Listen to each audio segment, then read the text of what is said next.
Assalamualaikum. Bagaimana kabarmu hari ini? Sehat kan? Alhamdulillah. Anak-anakku, hari ini kita lanjutkan pembelajaran daring. Tema yang kita bahas tetap tema 1, subtema 3, pembelajaran 1. Dan sebelum pelajaran, marilah kita berdoa terlebih dahulu. Berdoa mulai. Nah, sudah siap kalian mengikuti pelajaran? Kita ikuti penjelasan pupus.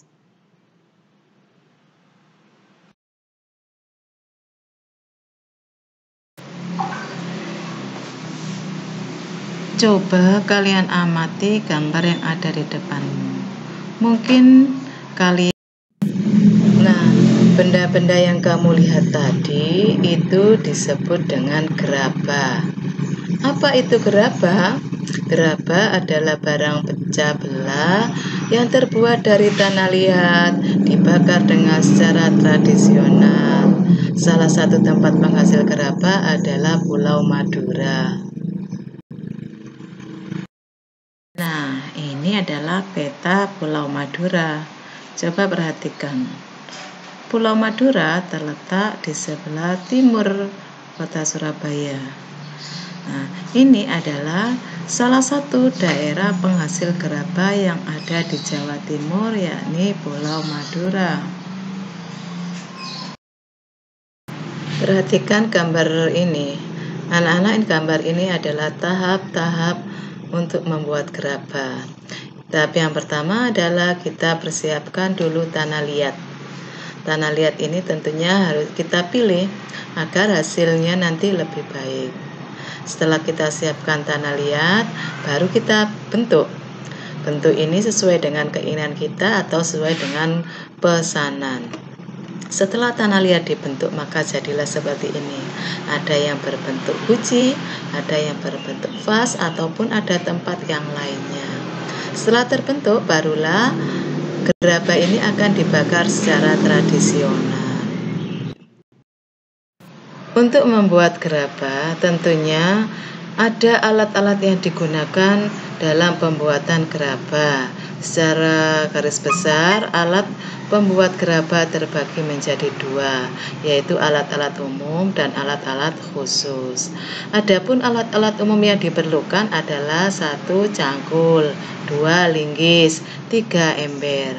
Sedangkan alat-alat khusus itu diantaranya ada panombok, panempa, penggorek, panyabungan, pengelet, pengajakan, pangabuan, panompal, werkower, pematang, dan pungku.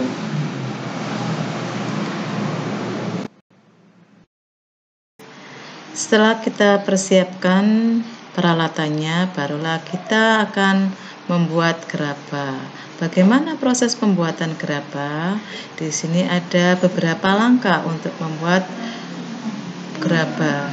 Yang pertama adalah menyiapkan bahan bakunya, yaitu berupa tanah liat. 2. Mengaduk tanah liat dengan dicampur air. Setelah tanah liat bercampur air menjadi adonan, diambil perbongkahan untuk dibuat bentuk kasar. Setelah dibuat bentuk kasar dengan menggunakan kain pengelet, bibir atau pinggiringan bongkahan dibentuk sehingga menjadi bentuk bulat melingkar. Bila yang dibuat sejenis periuk, maka ketika pinggiran atau bibir sudah jadi, lalu diangin-anginkan. Baru kemudian membuat bagian perut yang terpisah dengan bibir. Kemudian setelah jadi perut dan bibir disambung dan diperhalus. Langkah selanjutnya, bila yang dibuat itu bertelinga atau bertangkai, maka dibuatkan telinga atau tangkai untuk kemudian ditempelkan atau digabungkan, lalu diperhalus. Setelah halus dan diteliti kesempurnaannya, kemudian dijemur. Setelah kering, barulah dibakar. Langkah terakhir, yaitu setelah kering adalah dibersihkan. Kemudian untuk beberapa daerah yang masih menyempurnakan dengan cara dicat yang berasal dari lumpur. Alat pembuatan gerabah. Tadi buku sudah menjelaskan di awal tadi bahwa alat pembuatan gerabah terbagi menjadi dua. Nah, ini adalah contoh gambarnya alat pembuatan gerabah. Kemudian gambar di sampingnya ini adalah gambar seorang pembuat gerabah. Oke. Coba perhatikan alat pembuat gerabah yang ada di tengah itu adalah tempat tanah liatnya. Tempat tanah liat ini bisa berputar. Jadi untuk membuat sebuah gerabah, maka alat ini harus diputar. Diputar terus kemudian sambil dibentuk. Nah, kalau sudah diputar dan dibentuk, ini adalah gambar yang ketiga. Ini adalah gambar contoh gerabah yang sudah dibentuk. Nah, anak-anak, ini gambar gerabah yang sudah jadi. Gerabah yang sudah jadi ditempatkan di tempat khusus seperti ini ya. Di samping itu juga ada gambar seorang pembuat gerabah. Kalau sudah jadi dan sudah dibakar, maka gerabah-gerabah ini nih gambar gerabah yang sudah dicat. Nah, tujuannya adalah untuk menambah keindahan dari gerabah yang sudah dibakar tadi. Namun ada juga gerabah-gerabah yang tidak dicat seperti ini. Ya, ini semuanya bergantung kepada peminat ataupun pemesan dari gerabah tersebut.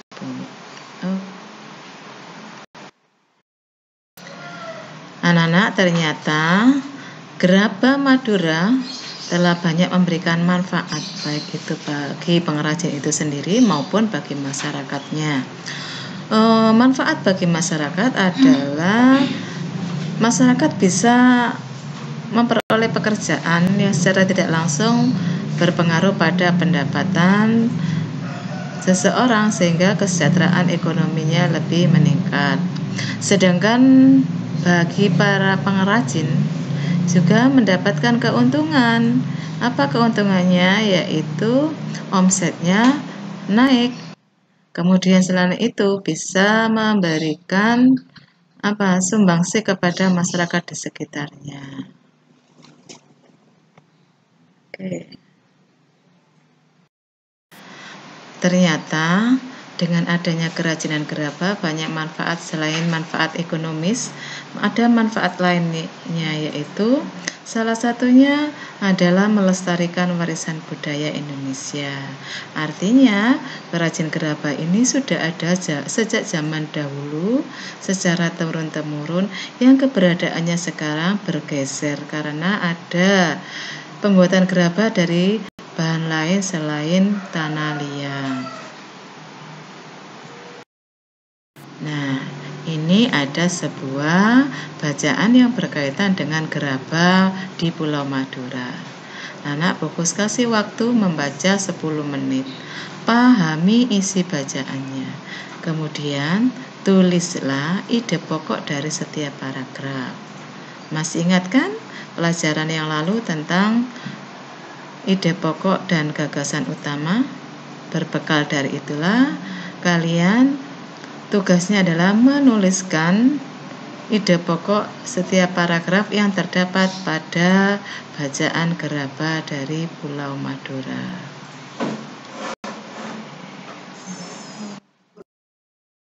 Demikian pembelajaran daring kali ini. Terima kasih atas perhatiannya, terima kasih atas semangatnya. Sampai jumpa pada pembelajaran daring berikutnya. Wassalamualaikum warahmatullahi wabarakatuh.